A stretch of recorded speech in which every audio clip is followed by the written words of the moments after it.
자, 오늘 하나님의 말씀 함께 나누도록 하겠습니다. 오늘은 거룩함으로 이끄시는 성령님이라는 주제로 우리 교회와 성도에 대한 믿음에 대한 이야기를 좀 나눠보려고 합니다. 고린도전서 1장 1절로 3절 말씀 우리 한 절씩 교독하고 3절은 같이 읽겠습니다.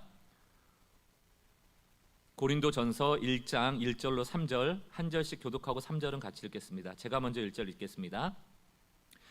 하나님의 뜻을 따라 그리스도 예수의 사도로 부르심을 받은 바울과 형제 소스데네는 고린도에 있는 하나님의 교회 곧 그리스도 예수 안에서 거룩하여지고 성도라 부르심을 받은 자들과 또 각처에서 우리 주 곧 그들과 우리 주 되신 예수 그리스도의 이름을 부르는 모든 자들에게 함께 읽습니다. 하나님 우리 아버지와 주 예수 그리스도로부터 은혜와 평강이 있기를 원하노라. 아멘. 언젠가도 한번 말씀드렸습니다만 저희가 첫 해인가 둘째 해인가 전교인 수련회를 가서 그 마지막 날 내가 꿈꾸는 교회라는 주제를 가지고 함께 이렇게 토론을 한 적이 있습니다. 내가 꿈꾸는 교회. 근데 대부분 두 가지의 결론에 도달하게 되는데요. 하나는 내가 이전 교회에서 경험했던 좋은 경험에 근거한 의견, 또 하나는 내가 이전 교회에서 극도로 싫어했던 경험에 근거한 의견. 두 가지예요.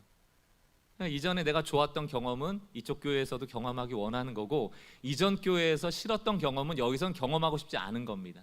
이게 보통 이제 그런 의견들을 많이 내시더라고요. 제가 오늘 그거 뭐 하나하나 굳이 예를 들지 않겠습니다. 제 예를 들자면 저는 뭐라고 적었냐면 안 싸우는 교회 이렇게 적었어요.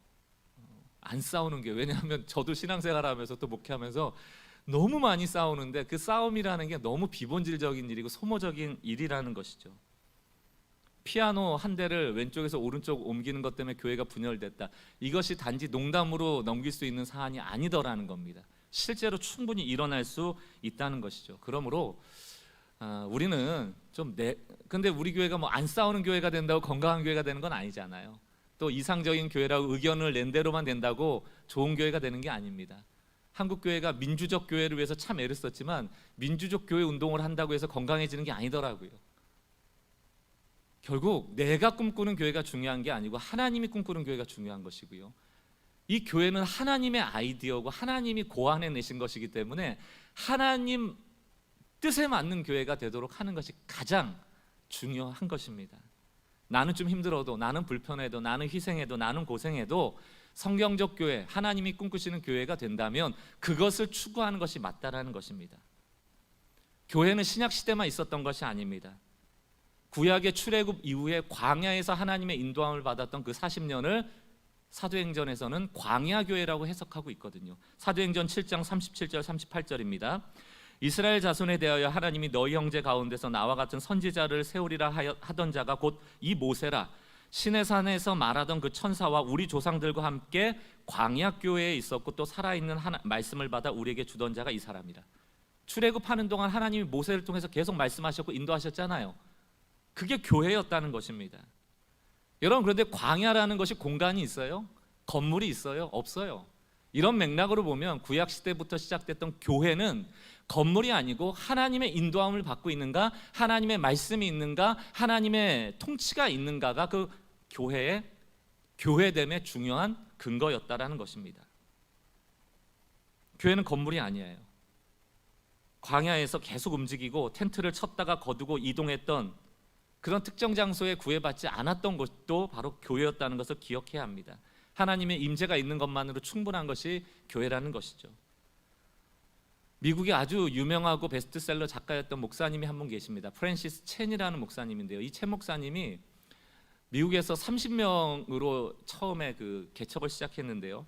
15년 만에 미국 LA에서 6,000명이 모이는 대형 교회가 됩니다. 6,000명이면 미국에서 어마어마한 겁니다. 메가처치예요. 거기다가 책을 많이 팔아서 아주 전 세계적으로 유명했던 목사님이거든요. 근데 이분이 어느 날 교회를 사임합니다. 굉장히 갑작스럽게 사임을 해요. 그러면서 무슨 얘기를 하냐면 이 교회는 6,000명이나 모이고 소위 세상에서 성공했다는 교회지만 우리는 실패했다. 이곳은 더 이상 교회가 아니다라고 선언을 해요. 그 이유가 무엇인가? 교회는 성도들의 은사와 성도들의 헌신과 성도들의 참여로 이루어져 지체로서 유기적으로 만들어져야 하는데 첸이라는 이 목사 한 사람이 너무 유명해지다 보니까 많은 6천 명이라는 사람이 다 설교 들으러 모였다는 거예요. 이 교회에 유일하게 남은 은사는 담임 목사 입술에 있는 입의 은사 하나 남았다. 이건 교회 아니다. 대형 교회라는 시스템을 누리려고만 하지 본인이 복음을 확산시키기 위하여 헌신하지 않고 자기의 은사를 사용하지 않는 이 교회는 더 이상 교회가 아니라는 선언을 한 것이죠. 그리고 이분이 떠난 다음에 선교지를 찾아다니면서 선교에 대한 열정을 가지고 다시 미국으로 돌아와서 새롭게 교회 개척 네트워크를 만듭니다. 그냥 설교 하나 들으려고 대형 교회 시스템에서 누리려고 하는 사람을 만드는 것이 아니고 정말 예수를 따르는 제자들을 만들어야겠다라는 마음으로 소위 얘기하는 가정교회죠. 소그룹 운동을 해서 10명, 20명 단위로 교회 개척을 시작했어요. 그 교회 개척 네트워크 이름이 뭔가 하면 바로 We Are Church입니다. We Are Church. 우리 교회랑 이름이 똑같죠. 제가 개척할 당시에는 이 네트워크를 몰랐어요. 이후에 알게 되면서 정신을 같이 하는 맥락이 유사하게 있구나라는 생각을 했습니다. 많은 사람이 지금은 이제 지식적으로 다 알아요. 교회는 건물이 아니다. 구호처럼 외치고 있습니다. 교회는 성도라는 것을 압니다. 그러나 정작 건물을, 장소를 포기하지 못해요. 왜 그럴까? 두렵기 때문이에요. 과연 건물 없이 교회가 운영될까? 과연 성도들이 모일까? 다른 시스템 좋은 교회로 떠나진 않을까? 교회 재정이 부족해서 목회자들이 먹고 사는 일에 어려움을 당하진 않을까? 이게 실제적인 두려움이에요. 성도들에게 있는 두려움이고 목회자들에게 있는 두려움입니다. 여전히 교회는 건물이 아니라고 선언은 하지만 교회 안에 좋은 시스템이 있기를 바라요. 우리는 아파트라는 대단지 문화를 너무너무 좋아하거든요. 대단지 여러분 생기면 가장 먼저 특징이 뭡니까? 울타리 쳐요. 다른 동네 사람 못 들어오게 합니다. 내가 비싸게 돈 내고 아파트 샀기 때문에 이 안에 대단지 안에 있는 문화는 다 나만 누리려고 합니다. 그래서 도시에 모세혈관이 막혀버려요. 거긴 도로도 못 내고 거기는 사람이 지나다니도 못합니다. 교회에도 그런 아파트 문화가 그대로 들어와 있다 보시면 돼요. 대단지 만들어서 혈관 다 막아버리고 모세혈관 못 오르게 하고 우리만 누리도록 하는 대단지 문화. 그게 지금 대형교회 문화와 유사하게 되어져 있거든요. 가장 갇혀서 편안한 시스템을 만들려고 하는 그런 경향들이 나타납니다. 이 최 목사님이 편안한 신앙생활이야말로 기독교인을 죽이는 독이다라고 얘기하면서 이런 얘기를 합니다. 참 이게 재밌는 비유예요. 많은 교회들이 강한 동물들, 이게 성령 충만한 야성이 있는 그리스도인들인데요, 정글, 선교의 소명을 가진 그런 선교지에서 꺼내다가 데려와서 우리 안, 교회 안, 주일 예배 안에 가두어 놓고 전시해 놓은 동물원 같다. 교회를 그렇게 얘기를 했어요. 교회는 야성을 가지고 밖으로 나가서 어떻게 해서든지 복음이 확산되도록 선교해야 되는데 지금은 다 교회 안으로만 들어와서 모여있는 동물원의 동물 같다. 여러분, 동물원의 동물과 탄자니아에 있는 야생의 동물은 다르죠. 선교의 목적을 상실했다, 교회됨의 목적을 상실했다라는 것을 꼬집는 거예요. 그리고 이 소위 성공했던 목회자가 과감하게 6천 명이라는 대형교회 시스템을 버리고 20, 30명 모이는 교회 개척 네트워크에 그 삶을 헌신하더라는 것입니다. 우리는 이 실수를 반복할 필요가 없잖아요. 6천 명을 만든 다음에 이것을 깨달을 필요가 없잖아요. 이미 앞선 믿음의 선배들이 이것을 실패했다면 우리는 본질로 먼저 뛰어들면 되는 것 아니겠습니까? 지금 무슨 얘기를 하고자 하는가? 교회에 대한 얘기예요. 여러분, 교회에 대한 이해가, 신학적 지식이 부족하면 가장 종교화가 되기 쉽습니다. 교회 자체도 우상하게 되기가 쉽다니까요. 수많은 소파들, 그냥 편안하게 누울 수 있는 곳, 그것을 찾는 것이 교회라면 그것은 동물원 안에 갇힌 동물로서밖에 존재할 수 없는 비참한 현실을 우리에게 가져다 줄 것이라는 겁니다. 교회가 무엇인가? 우리가 외워야 되는 말씀이죠. 고린도전서 1장 2절을 보세요. 고린도에 있는 하나님의 교회 하고 교회를 설명합니다. 곧 그리스도 예수 안에서 거룩하여 주고 성도라 부르심을 받은 자들과, 이렇게 나와요. people이에요. 교회는 사람이에요. 교회는 성도입니다. 또 각처에서 우리의 주 곧 저희와 우리 주 되신 예수 그리스도의 이름을 부르는 모든 자들에게, 교회는 사람이에요.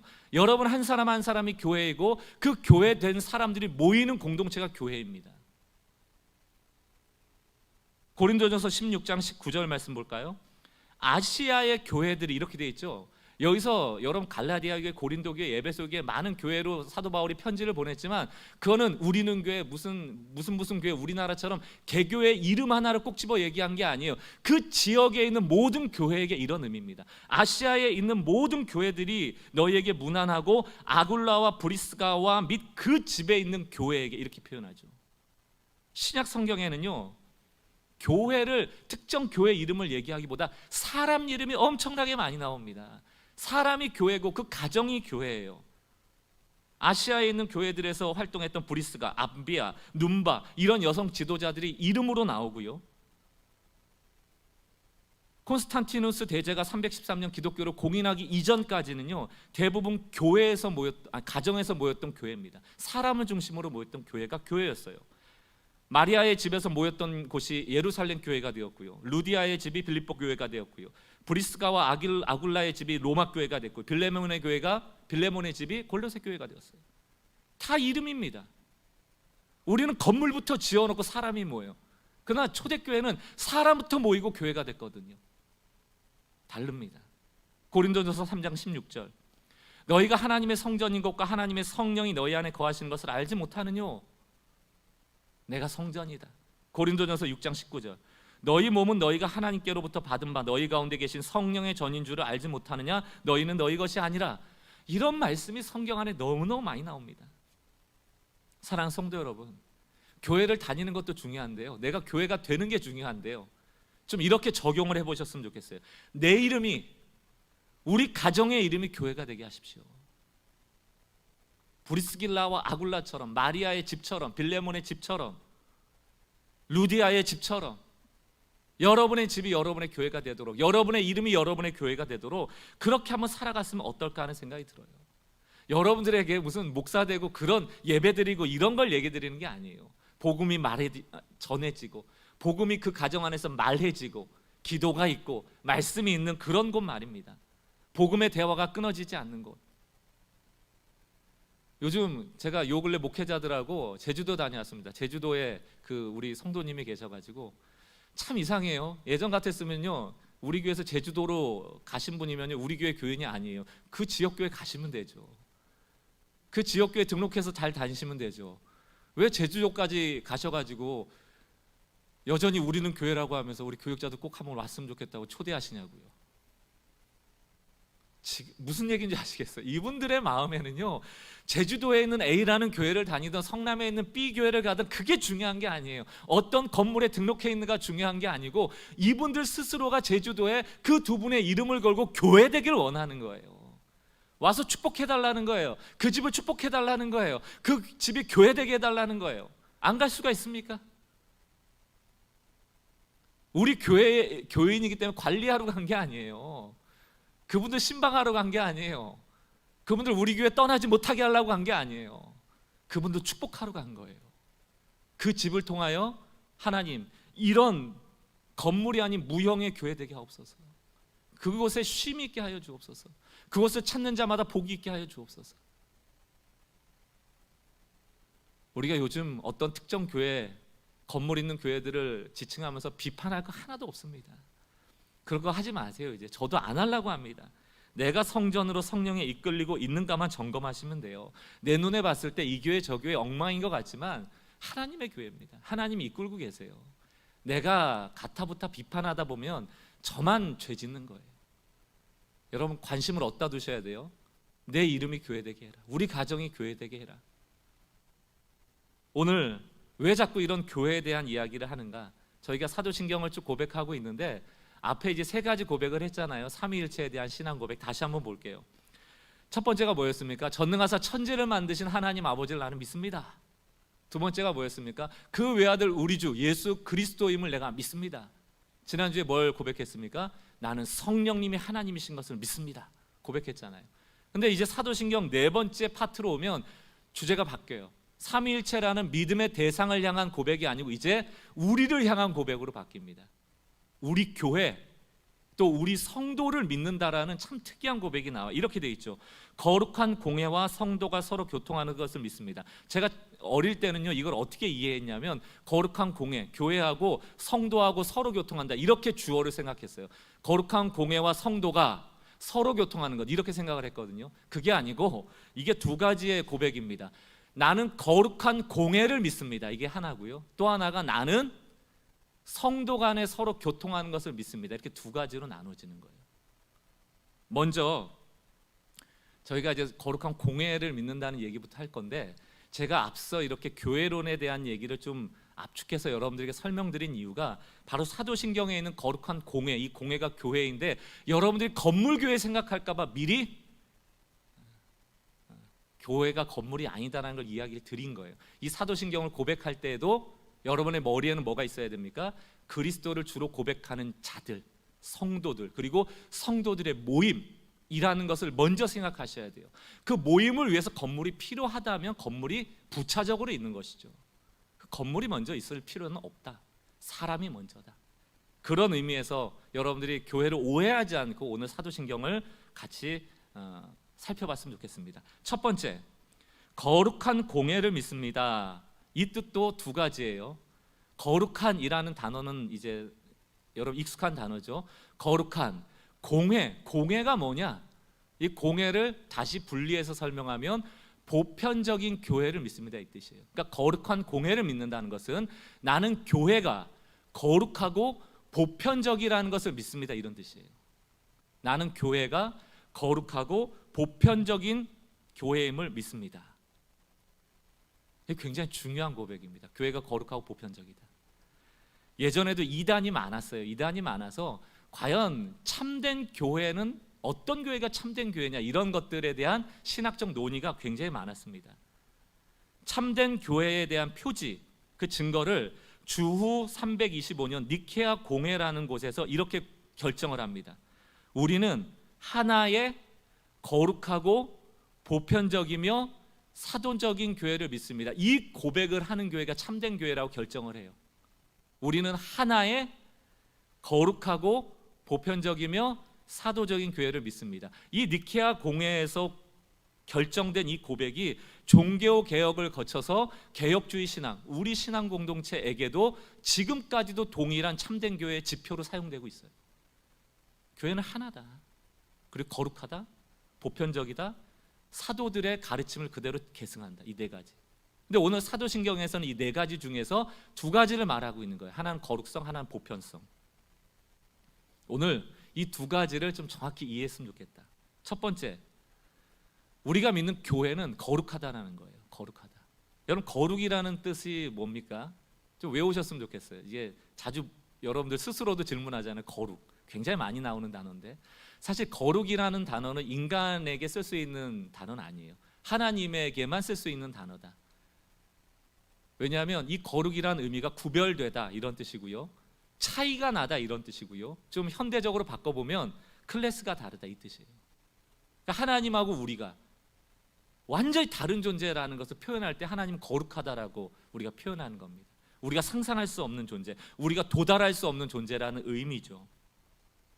근데 여러분, 이 땅에 있는 교회 거룩한가요? 그럼? 여러분, 하나님이 아니잖아요. 이 교회는 천국이 아니잖아요. 그런데도 어떻게 이 사도신경은 교회는 거룩합니다라고 선언하고 그것을 믿으라 하는 것일까요? 사도신경에 그 답이 나와 있어요. 바로 이 거룩한 공회를 설명하기 전에 지난주에 무슨 고백을 했습니까? 우리는 뭐를 믿는다고 얘기했어요? 성령을 믿사오며 거룩한 공회와 성도가 서로 교통하는 것을 믿는다 할 때 이 세 가지의 문장에 공통된 게 뭐냐면 거룩이에요. 성령의 그 성자가 뭡니까? 거룩한 영을 나는 믿습니다. 다음에 거룩한 교회를 믿습니다. 성도의 성자가 뭐예요? 나는 거룩한 신도, 사람을 믿습니다. 이런 거룩함에 대한 얘기거든요. 우리가 스스로 교회를 거룩하게 할 수 없고 우리 스스로 거룩해질 수 없지만 우리의 앞선 믿음, 그게 뭐예요? 우리는 성령을 믿는다. 그러므로 여러분, 가장 이상적인 교회, 우리가 꿈꾸는 교회는 어떤 교회여야 하는가? 거룩한 영에 이끌리는 교회여야 한다. 그 거룩한 영에 이끌릴 때에서만 비로소 교회는 거룩하여지고 그 성령께 이끌릴 때야 비로소 성도는 거룩하여진다는 거예요. 그래서 여러분, 우리의 교회가 왜 거룩하다라고 고백해야 되는가? 이렇게 문제가 많고 뭐 하루도 끊이지 않고 목사의 문제가 세상에 막 이렇게 공개되고 성도 간에 다툼이 있고 막 이곳저곳에서 좋지 않은 소리가 들림에도 불구하고 오늘 우리는 사도신경에서 왜 교회는 거룩하다라고 선언하고 믿어야 하는가? 그 이유는 세 가지예요. 이게 구원의 교리와 똑같습니다, 여러분. 첫째 이유가 뭐예요? 교회가 여전히 거룩한 게 그러니까 하나님이 세우셨기 때문에 그래요. 하나님이 택하시고 하나님이 부르셨다. 여러분, 성전, 성물, 성막, 성소 이런 게 왜 다 성자가 들어갑니까? 텐트를 쳤는데, 성막을 쳤는데 그 텐트 재질이 뭐 특별하기 때문이 아니에요. 똑같이 세상에서 쓰는 재질을 가지고 텐트를 만들었지만 하나님이 이 텐트는 거룩하다라고 선언하고 택하는 순간 그것은 거룩해지는 겁니다. 성전에 쓰였던 성물이, 그릇이 특별한 그릇이 아니에요. 흙으로 만들고 동으로 만들고 금으로 만들었지만 세상에 있는 물질 가지고 만들었어요. 그러나 하나님께서 구별할 때 비로소 그것은 성물이 되거든요. 성도, 우리 성도잖아요. 우리 특별해서 성도라고 부름받는 게 아닙니다. 하나님이 택하시고 부르셨기 때문에 거룩하여지는 거죠. 내가 진짜 거룩한 게 아니라고요. 두 번째, 왜 교회는 거룩합니까? 예수님의 몸이기 때문에 거룩한 거예요. 인간들의 모임이 아니고요, 예수님의 몸이고 예수의 머리이기 때문에 이것이 거룩합니다. 이신층이 여러분 아시잖아요. 우리는 그저 자격 없지만 믿음으로 의롭게 되는 거예요. 그 이신층의 원리가 이 교회 안에 있기 때문에 우리는 비록 부족하지만 교회는 그리스도의 몸으로서 거룩한 겁니다. 마지막 세 번째는 뭘까요? 지금도 성령이 이 교회에 임재하시고 운행하시기 때문에 교회는 거룩하다. 이상적인 교회는 성령에 이끌리는 교회예요. 여러분들 데살로니가 후서 2장 13절 말씀 보세요. 주께서 사랑하시는 형제들아, 우리가 항상 너희에 관하여 마땅히 하나님께 감사할 것은 하나님이 처음부터 너희를 택하사 성령에 거룩하게 하심과, 여기서 진리라는 건 예수입니다. 예수님께서 길이요 진리요 생명이라고 말씀하지 않았습니까? 예수를 믿음으로 구원을 받게 하심이니. 여러분, 여기 다 수동적이에요. 하나님이 택하여 내시고 거룩하게 만드시고 믿음으로 구원을 받게 하시고. 누가 다 일하시는 겁니까? 하나님이 일하시는 거예요. 교회가 왜 거룩한가? 성도가 왜 거룩한가? 하나님의 통치가 있기 때문이에요. 여러분, 우리가 사도신경을 그냥 주문처럼 외울 때가 많죠. 그러나 거룩한 교회를 믿습니다라고 왜 고백하는가? 그 고백은 담임 목사 보고, 다른 교회 목사 보고, 여러분 상처 준 목사 보고, 여러분 힘들게 했던 같은 성도들 보면서 아이, 교회는 진짜 몹쓸 곳이야, 세상만도 못해, 이렇게 얘기하시면 안 돼요. 우리가 비록 실수해서 그런 부작용들이 우리에게 보여질지라도 교회를 비판하고 교회를 욕하는 것은 내 얼굴에 침 뱉는 것과 똑같습니다. 왜? 교회는 하나님의 계획이고 예수 그리스도의 몸이고 성령이 운행하시는 곳이므로 우리는 교회를 거룩하다라고 믿어야 되는 것이죠. 이게 사도들의 고백이었어요. 우리들의 고백이고, 교회를 사랑해야 합니다. 교회를 더 사랑해야 돼요. 그러면 교회가 거저 거룩해지고 나도 거저 은혜로 거룩해졌으니까 이제 다 된 거냐? 아니죠. 늘 균형이 중요하잖아요. 하나님이 거룩하게 이 교회를 만들어 가실 때 우리 한 사람 한 사람이 성화, 점차적으로 거룩함을 닮아가기를 원하세요. 그래서 신학자 레이먼드는 이런 얘기를 합니다. 교회는 그리스도 안에 있는 공동체라는 관점에서 확정적으로 거룩하고, 우리 사도신경의 고백처럼 교회는 거룩합니다라고 확정적으로 우리가 신앙 고백하는 것이에요. 또 한편으로 교회는 그 성화가, 사람은 완벽하게 거룩해지지 않았잖아요. 거룩해져 가는 것을 성화라고 하잖아요. 교회는 그 성화가 사람의 내면에서 시작되어 점진적으로 삶 전체에 표현된다는 상대적인 관점에서 거룩해져 가는 과정에 있다. 그러니까 이걸 요약하면 뭡니까? 교회는 확정적으로는 거룩하고 하나님이 거룩하다고 인쳐버린 거예요. 또 한 측면에서 점진적으로는 성도들이 거룩하여지고 있다. 그러므로 우리들의 거룩은 날마다 커져가는 특징이 있어요. 우리의 거룩은 날마다 커져간다. 그러므로 사랑하는 성도 여러분, 교회를 사랑하는 가장 좋은 방법은 거룩함을 추구하는 거예요. 내 삶이 거룩해지기를 바라는 겁니다. 여러분 그런 기도 하세요? 주님, 내가 거룩해지고 싶어요. 주님 닮아가고 싶어요. 여러분 이제 이번 주 한 주 동안 어떤 기도 하셔야 되냐면, 주님 성령 충만하게 해주십시오 라고 기도하셔야 돼요. 성령 충만이 랄랄라하고 방언하고 손 떨고 이런 게 아니고요, 성령의 이끌림 받기를 원합니다 라고 기도하셔야 돼요. 성령이 이끌리는 것만큼 거룩해져가는 가장 좋은 방법이 없습니다. 내가 성령의 음성을 듣지 못하는데 어떻게 거룩해집니까? 하나님이 나에게 요청하시는 것을 듣지 못하는데 어떻게 우리가 거룩해져요? 성령의 음성이 들리지 않으면 우리는 육체의 소욕을 따라가는 존재거든요. 그러므로 성경 봐야 되는 것이고, 그러므로 자꾸 설교 드려야 되는 거고, 그래서 자꾸 예배해야 되는 것이고, 그래서 기도해야 되는 거예요. 그래야 성령의 음성이 나에게 충만해지기 때문에. 여러분 사도행전 4장 31절을 보십시오. 빌기를 다음에 모인 곳이 진동하더니 무리가 다 성령이 충만하여 담대히 하나님의 말씀을 전하니라. 말씀만 전하는 게 아니에요. 성령이 충만해지니까 31절 바로 다음 절 32절에 뭐라고 됩니까? 믿는 무리가, 성령으로 충만한 그 무리들이 한 마음 한 뜻이 되어 모든 물건을 서로 통용하고 자기 재물을 조금이라도 자기 것이라 하는 이가 하나도 없더라. 굉장히 이상적인 거 아닙니까? 무슨 말씀을 드리고 싶어요? 성령 충만해지니까 말씀을 자꾸 깨닫고 알아가게 되고, 그 말씀이 나를 지배하니까 거룩한 삶이 나오더라는 거예요. 이게 상징적으로 공동체가 서로 물건을 통용했다는 얘기지, 그것만 했다는 의미가 아니죠. 우리가 삶을 선하게, 선한 영향력 있게 그렇게 살아갈 수 있게 되더라는 것입니다. 그러면 사랑하는 성도 여러분, 교회는 지지고 볶아도 많은 문제가 있는 것처럼 보여도 거룩하다. 그것을 믿어야 된다. 왜? 하나님이 택하셨고 예수님의 몸이고 성령의 거룩해 하심이 점진적으로 나타나기 때문에. 그러므로 우리는 성령 충만을 날마다 기도해야 될 줄 믿습니다. 한 주간 성령 충만을 위해서 기도하시기 바라요. 두 번째, 교회는 거룩하고 두 번째로 교회는 보편적이다. 보편적이다. 여기 여러분 제가 영어 비슷한 단어를 라틴어로 써놨는데요, 앞에 나와 있는 에클레시아라는 건 당연히 교회라는 뜻이고요, 뒤에 나오는 캐톨리카라는 단어, 캐톨릭, 좀 우리가 들으면 캐톨릭? 보편적 교회가 그럼 로마 캐톨릭을 얘기하나? 성당 그 캐톨릭을 얘기하나?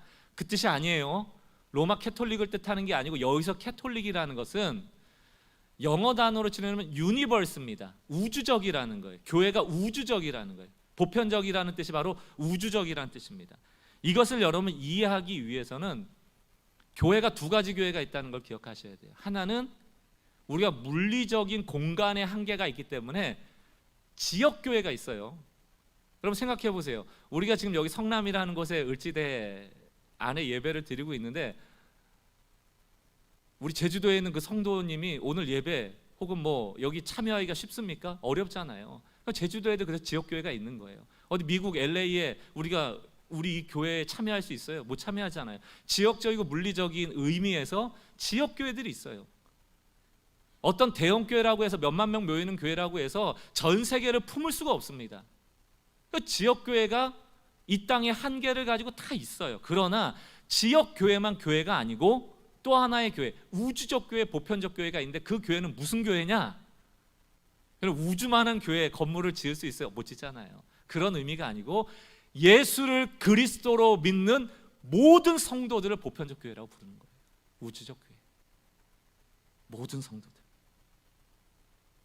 우리는 이제 개교회화가 많이 되다 보니까 우리 교회, 우리 건물, 우리 프로그램, 우리 교회 목사님, 우리 교회 성도, 이게 우리에 대한, 나만의 교회에 대한 개인화된 교회 의식이 커요. 나 어떤 교회 다녀, 무슨 교회 다녀, so what? 그래서요. 그게 무슨 의미예요?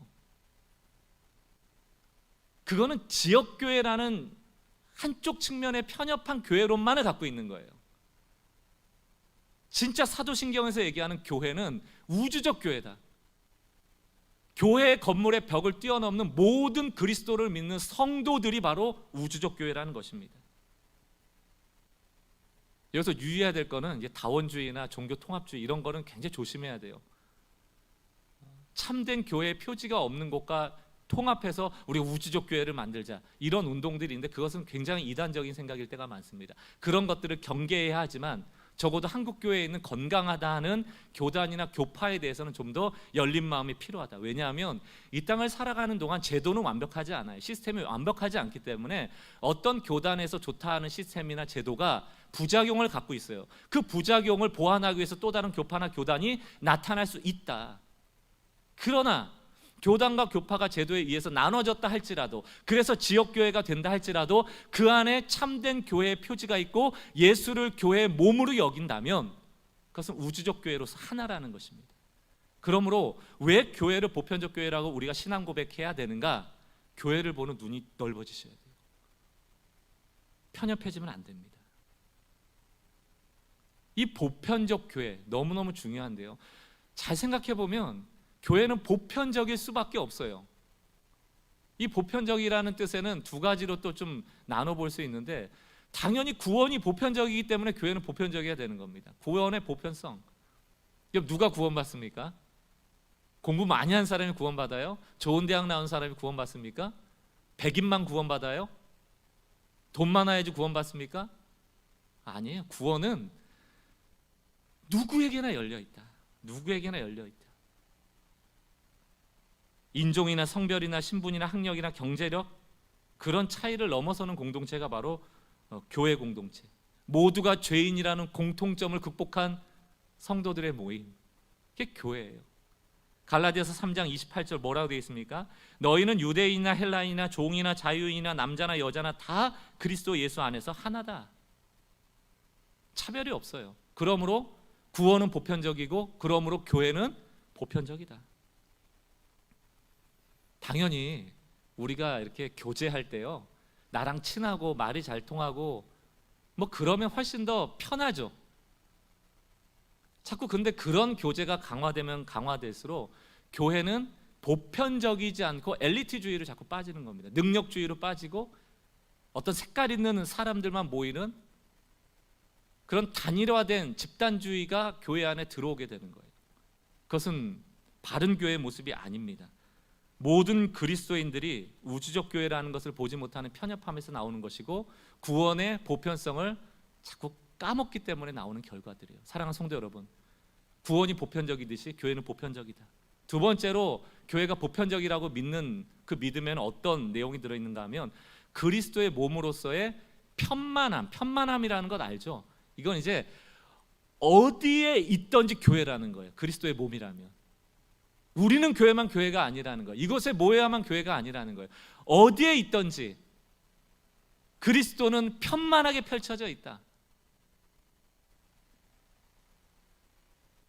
요 근래 그 분당 우리 교회에서, 저희 이제 분립개척한 모교회 아닙니까? 내년에 이제 29개 분립개척을 준비하고 있어요. 이게 대단한 일 아닙니까? 여러분도 함께 기도해 주셔야 돼요. 쉬운 일도 아니고요. 이 안에 얼마나 많은 결정사항이나 위험 요소가 있어요. 그런데 왜 이렇게 위험을 알면서도 그 대형교회가 29개로 분립하려고 하는가? 제가 이미 뭐 15년 전 그 교회에서 사역할 때도요, 그 이찬수 목사님이 늘 입버릇처럼 얘기했던 게, 우리 교회 하나 잘 되면 뭐하냐? 우리 교회 하나 건강하고 우리 교인만 행복하면 뭐하냐? 한국 교회를 봐야지, 미국 교회를 봐야지, 모든 교회가 함께 건강해져야지. 그 마음, 29개의 교회로 펼쳐져서 그곳에서 더 건강한 교회를 세워지는 것이 하나님 나라 입장에서는 더 좋은 것이다라고 판단하신 것이에요. 하나님이 주신 마음이죠. 분당 우리 교회라는 곳이 얼마나 성도 수가 빠르게 증가됐는지 여러분 잘 모르시는 분도 계실 겁니다. 이 선언을 안 하고 10년 전에 분립개척의 선언을 안 했더라면 이 교회는 그 옆에도 땅이 하나 있었고요, 지금은 다른 건물이 왔지만 그거 지어가지고 제가 있을 때가 2만 명이었거든요. 1년에 4,000명, 5,000명씩 등록했습니다. 그 내버려두면 지금 10년 지나서 지금 몇 명쯤 모였을까요? 아마 저희 교회에서도 분당 우리 교회 가시려다 못 오신 분도 있을 거예요. 등록교회는 안 받으니까. 10만 명, 15만 명은 안 됐겠습니까? 그런데 왜 이런 결단을 해야 되는가? 그 교회만 교회가 아니기 때문이에요. 교회는 어디에 있든 어느 곳에 있든 언제 있든 시간과 공간을 초월하여 그리스도가 함께하는 것이면 다 교회라는 것입니다. 편만하게 펼쳐져야 돼요. 왜 편만해져야 하는가? 그게 선교와 전도의 소명 때문입니다. 아무리 큰 교회도 전 세계를 품을 수는 없어요. 펼쳐져야죠. 그럼 여러분, 우리는 교회는 더 나아가 무엇을 꿈꾸고 있을까요?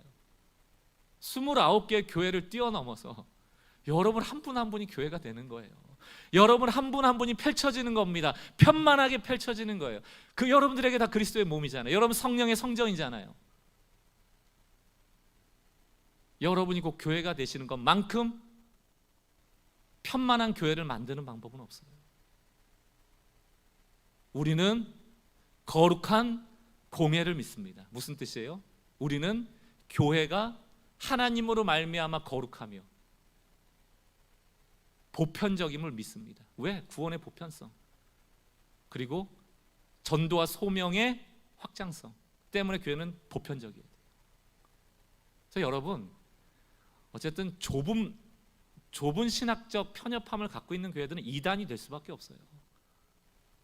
담임 목사 추앙하고 어떤 프로그램 추앙하고, 어쨌든 여러분 한 가지 자꾸 강조하고 거기에 막 올인하고 집중하는 교회들은 이단이 될 가능성이 크다.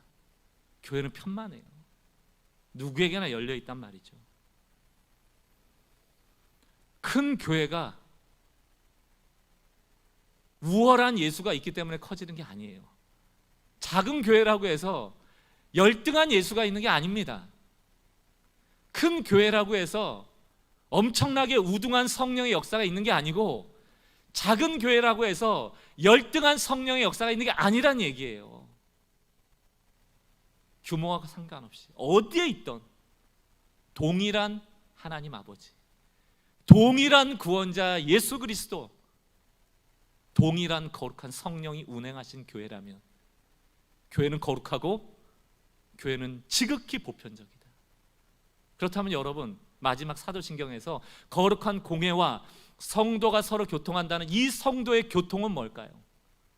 우리 교회 성도하고 소그룹 만들어가지고 어제 있었던 일 나누고, 가정일 나누고, 뭐 내 아들 얘기 나누고, 뭐 집에서 뭐 샀던 거 얘기 나누고, 이사 가는 얘기 나누고, 뭐 핸드폰 산 얘기 나누고, 나 힘든 얘기 나누고, 그것만을 얘기할까? 그게 틀렸다는 얘기가 아니에요. 여기서 말한 성도는 우리 교회 성도가 아니에요. 우리 교회 성도만이 아니고 이것을 포함하되 전 우주적 성도에 대한 큰 그림 안에서의 교제를 얘기해요. 심지어는 과거에 구름같이 허다한 믿음의 선조들과도 교통하셔야 돼요. 무엇을 통하여? 성경을 통하여. 여러분 믿음의 교통하세요? 그들이 사자굴에서도 믿음을 지켰던 그 믿음을 우리가 그 믿음과 교제하고 있습니까? 그분들 안 볼 것 같죠? 우리 만난다니까요. 언제? 종말에 그분들하고 우리 교제할 거예요. 그분들하고 교제할 때 우리 엉뚱한 얘기할 수 있어요. 베드로 사도요, 나 어제 하나님의 은혜로 이거 1,000,000원짜리 백 샀다니까요. 너무 좋아요. 집이 막 금치장했다니까요. 베드로가 웃죠. 참 은혜다, 아마 이러실 것 같아요. 아비투스라는 얘기 한번 드렸죠. 이게 문화적 자본이라는 뜻이거든요. 보여지는 돈이 아니고. 아주 극단적인 예로 이런 예를 드렸었습니다. 돈이 많아서 요트를 살 수는 있지만 아비투스가 없으면 요트의 문화는 즐기지 못해요. 요트 안에서 선상에서 어떤 문화가 있는지 모르는 거예요. 돈은 많아서 요트에 파티는 벌였는데 무슨 말을 하는지, 어떤 옷을 입어야 되는지 그 안에 요트 문화를 모르는 거예요. 우리가 그럴 수 있어요. 천국 가서 딴 얘기할 수 있다니까요. 나만. 우리의 교제는 과거에는 믿음의 선조와의 교통함이고요, 오늘날에는 우리 성도와의 교통함이고요, 더 나아가서는 앞으로 구원받을 자들을 향한 교통함이에요. 이게 복음이 확산되는 일이죠. 그러나 우리는 자꾸 편협한 눈, 우리 교회, 내 교회, 우리 건물만 생각하면 어떤 교제가 이루어져요? 나 어디 소그룹이에요? 나 순장님이 누구예요? 우리 언제 모여요? 맨날 그거. 믿음의 선조들과 교통하지 않으면서 오늘을 살아가는 수많은 세상적인 얘기를 나눈 소그룹이 그게 옳습니까? 저는 우리가 좀 영적인 아비투스를 가지고 그 베드로 사도를 만나도 바울 사도를 만나도 함께 힘있게 이야기할 수 있는 믿음의 이야기들이 우리 가운데 있길 바라요. 그런 교제가 오늘도 있을 수 있습니다.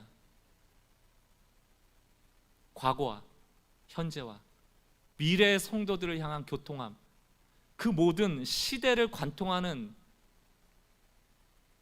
교제의 핵심에 들어가 있는 내용이 뭘까요? 복음이죠. 내가 받은 은혜와 우리가 받은 복과 그것을 인하여 힘들었던 얘기와, 마지막으로 지난 그 화요일날 우리 교육자 회의 때 있었던 이야기를 드리고 말씀을 정리하려고 합니다. 우리 파장동 카페 김영호 목사님이 참 비즈니스 사역으로 애를 많이 써주고 있습니다. 기도 제목을 내놓더라고요. 거기 계신 그 손님들 중에 자꾸 이제 대충 보면 알잖아요. 저 이제 바리스타가 등치 크고 막 이렇게 사람 좋아 보이는데 딱 보니까 다른 카페에서 안 하던 짓들을 하거든요. 뭐 자꾸 공짜로 내주고 뭐 잘 왔냐고 하고 뭐 커피도 그냥 더 주고 가방도 맡아주고 막 이러니까 목사가 아닌가 대충 눈치를 챈 것 같아요. 그 동네 사람들이 한 2년 가까이 하다 보니까 상담하러 온대요. 요즘은 시간 있으시냐고. 그래서 우리 김영호 목사님이 요즘 기도 제목이 뭐냐면 점심때 그 주변이 이제 회사들이 많거든요. 믿는 사람들 좀 있으면 12시에서 1시 식사 시간 때 좀 샌드위치 만들어서 그 기도 모임 같은 거 예배 좀 드렸으면 좋겠다. 오후 예배. 여러분 쉬운 얘기가 아니에요. 뭐 몇 명이나 올지도 모르잖아요. 그러나 여러분 여기 상징적인 메시지가 있죠. 뭡니까? 김영호 목사님은 우리 교회에 출근해서 우리 교회 일을 하기 때문에 우리 교회 교역자다. 이게 편협한 눈이라는 거예요. 제가 많은 목회자들 만나면 이야기하거든요. 왜 꼭 교회 일에만 그렇게 목사들을 다 지지고 볶게 만들어 놓니? 그들도 좀 세상으로 펼쳐져서 선교적으로 살아갈 수 있는 기회를 주고 그런 역량들을 좀 갖추는 게 맞지 않냐라고 저는 좀 급진적으로 얘기를 합니다. 우리 김영호 목사님이 그 일을 해주고 계시고 40분이나 거리가 있고 요즘은 저도 거기에 관심을 많이 안 둡니다. 저분이 그곳에서 교회를 세우고 있다 저는 믿어요. 무슨 우리는 교회 이름을 드러내는 겁니까? 본인이 복음 안에서 살아내는 삶을 살아내는 거, 한 사람으로서, 성전으로서. 이게 하나의 좋은 샘플이 돼서 여러분의 교회가, 여러분의 가정이, 여러분의 이름이 그 교회의 이름이 되어지는 꿈을 좀 꾸셨으면 좋겠어요. 최근에 우리 안 집사님도 교회 가까이 이사 오셨잖아요. 저는 그곳이 좋은 교회, 사랑방 됐으면 좋겠습니다. 거기 많이 찾아가셔서 차 한잔하면서 이런저런 얘기 나누고 말씀도 같이 보고 그럴 수 있으면 얼마나 좋아요. 멀리 떨어져 있지만 그러한 꿈을 꾸고 함께 기도의 제목을 나누는 성도들의 교제가 바로 성도가 서로 교통하는 일입니다. 지금 물리적 시간과 공간의 제약을 받지 않는 것이죠. 기도만큼 좋은 교제는 없습니다. 이제 우리 호세아서 읽기 하면서 소그룹을 만들어 드리는 이유도 강제적으로 성경을 읽고자 하는 의도도 있지만 그렇게 좀 방이 하나 만들어지면 성경을 읽다가도 가끔 힘든 일 있으면 그 공동체 기도 부탁을 하거든요. 같이 기도를 나눌 수 있는 공간이 만들어지는 것이거든요. 그게 성도의 교제예요. 사랑하는 성도 여러분, 결론을 내립니다. 교회는 거룩합니다. 아니라고요? 아니에요. 맞아요. 하나님이 택하시고 예수의 몸이고 성령의 역사가 있기 때문에 거룩합니다. 확정적으로 거룩합니다. 다만 우리가 점진적으로 성화되고 있는 과정에 나타나는 부작용들 자꾸 없애나가려고 애를 써야죠. 또 교회는 보편적이다. 내 교회만 교회가 아니다. 모든 그리스도를 믿는 공동체가 교회임을 알고 여러분 더 넓은 그리스도 안에 교제가 일어나고 교제를 만들어갈 수 있는 영적인 아비투스를 갖는 성도들 되시기를 주의 이름으로 축원드립니다. 자, 오늘 함께 들은 말씀을 가지고 우리 찬양하고 좀 교회를 위해서 기도하고 예배를 정리하려고 하는데요. 앞서 불렀던 찬양입니다. 교회라는 찬양이고요. 이 가사 전부에 우리가 꿈꾸는 교회 또 하나님이 꿈꾸는 교회가 다 들어있어요. 우리 말씀을 정리하면서 우리들의 고백으로 함께 찬양하겠습니다. 사람이 넘치기보다 사랑이 넘치는 교회. 사람이 넘치기보다 사랑이 넘치는 교회. 섬김을 원하기보다 섬김의 기쁨 알아 살아가는 교회. 세상이 주목하기보다는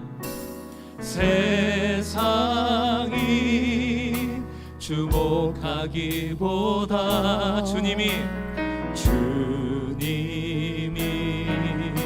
주목하는 교회. 화려한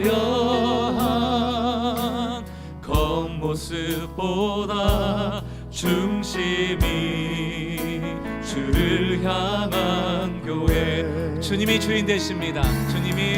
주님이 피로 사신 아름다운 교회. 서로를 사랑함으로 하나 되는 교회. 주님이 머리 되신 거룩한 교회. 우리 함께 만들어 가요. 내 작은 생각보다도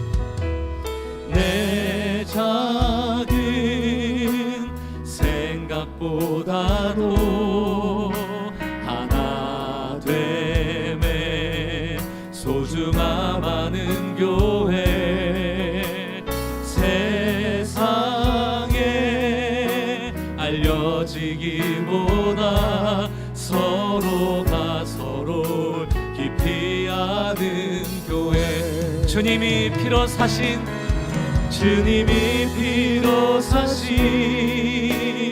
아름다운 교회.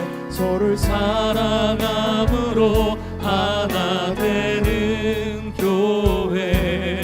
주님이 머리 되신 거룩한 교회. 우리 함께 만든, 다시 한번요. 주님이 피로 사신 아름다운 교회. 주님이 피로 사신 아름다운 교회. 서로를 사랑함으로 하나 되는 교회. 주님이 머리 되신 거룩한 교회.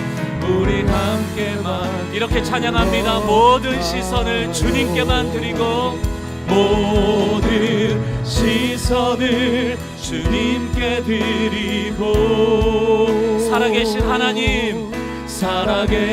하나님을 느낄 때 내 삶은 주의 역사가 되고, 하나님이 일하기. 우리 전능하신 하나님을 향하여 모든 시선을 주님께 드리고, 전능하신 하나님을 느낄 때 세상은 주의 나라가 되고, 하나님이. 우리 다시 한번 선포합시다. 모든 시선을 살아계신 하나님께, 모든 시선을 주님께 드리고, 하나님 살아계십니다. 역사하십니다. 살아계신 하나님을 느끼고, 내가 곧 교회 되길 원합니다. 내 삶은 아멘. 주의 역사가 되고, 하나님이 나를 통하여 일하실 것입니다. 우리 마지막으로 전능하신 하나님을 바라봅시다. 모든 시선을 주님께 드리고, 전능하신 아멘. 세상이 하나님의 나라가 되도록, 세상은 주의 나라가 되고, 하나님이 일하기 시작하네. 우리 시간 조용히 기도할 때 여러분 이전의 교회에서 또 이 교회에서 받았던 상처들을 다 물럭듯 녹여달라고 기도하셔야 돼요. 그리고 선언하십시오. 교회는 거룩하다. 교회는 보편적이다. 성도는 끊임없이 교제해야 된다. 그것을 믿는다라고 고백하는 것이 사도신경이거든요. 우리가 교회를 비난하고 비판하고 성도를 미워하는 한 이 사도신경의 고백을 온전히 할 수 없어요. 내 교회만 생각하는 한, 이 교회 안에 갇혀 편안하게 누리기만 하려고 하는 한 우린 사도신경을 올바로 고백할 수 없습니다. 우린 동물원에 갇힌 동물이 아니고요, 소파 위에 누워서 방관하는 성도가 아닙니다. 전도의 사명을 가지고 복음이 확산되기를 원하시는 하나님의 역사가 나의 삶을 통하여 드러나기를 원하고, 내가 있는 그곳을 복음으로 점령하기를 원하세요. 하나님은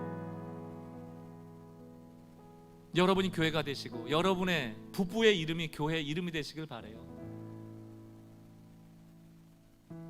이것이 바로 주의 나라가 되기를 꿈꾸시기 바랍니다. 그때부터 주님 일하기 시작하십니다. 우리가 참 오늘 주신 말씀 붙잡고 내 삶을 주님께 헌신하면서 또 이 지역교회인 우리는 교회를 더 사랑하기를 꿈꾸면서 성령의 역사가 있기를 또 중보하면서 우리 주신 마음 가지고 조용히 한번 기도하면 좋겠습니다. 기도합시다.